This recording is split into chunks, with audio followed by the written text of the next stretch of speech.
The relationship between business and labor, Yeah. and how they coexist. It's so important. I mean, I come out of the building trades, and you would hear people talk about complaining about different contractors, things like that. And if you don't have contractors that are signed with the signature with the unions, you don't have employment opportunities for people. And if you don't have good workers that are trained and skilled on the union side, you don't have productive companies. And there has to be a relationship there, and it's so important. And even in the private sector, I see it where unions or where companies might be unionized.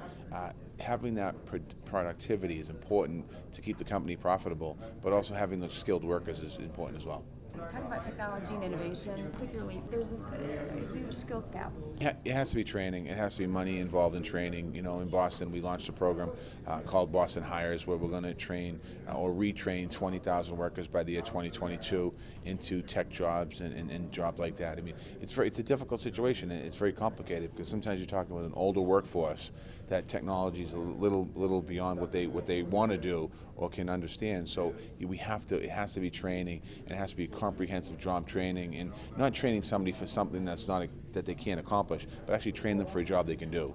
And that's really what we're trying to do in Boston. How do you fund something like that? It's publicly funded, and it's also funded off of revenue from new developments in Boston. So when a new building's built, some of that money and new apartments are built, some of that money goes into workforce development. It's part of mitigation of those projects. And a lot of times companies will invest too, or universities, because if you want to keep a workforce in a particular area, those companies will make investments as well. We're both in competition for Amazon, HQ2. Yes, we are. Forgot that. What's your take on that, Howard? We'll see what happens. I mean, I think that at least the way I look in Boston, we'd love to see Amazon have their second headquarters come to our city, and we put the bid in, and we're waiting to have conversations, and we're going to sell ourselves. But you can't depend on one company to make or break your area, because if that's the case, then you're in trouble in the beginning. And I think in Boston, when I think about it, I'd love to see Amazon come. We want to do everything we can to try and attract them to the city of Boston. But if they don't come, only one city's going to get them.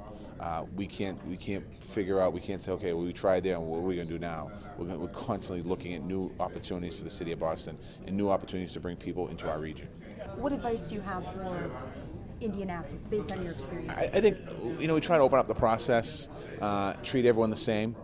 Treat the companies that are long-standing companies in our city as if they're new, and let them know that we're engaged with them, and we care for them, and we really appreciate the work they're doing. Just like we do when we try to attract a new company, we try to do the same thing. And I think it's working on the process. I think we people use the terminology cut through the red tape. What's your permitting process? What's your building process? What's your design process? All of those processes, they have to be predictable, and developers and people need to understand those processes. And when I took over as mayor, we had some good systems, but we made some major changes there as well. Because when companies know there's predictability, they have enough challenge themselves in expanding and growing new businesses, not to run into a bureaucracy when it comes to a city. So we're trying to do those things.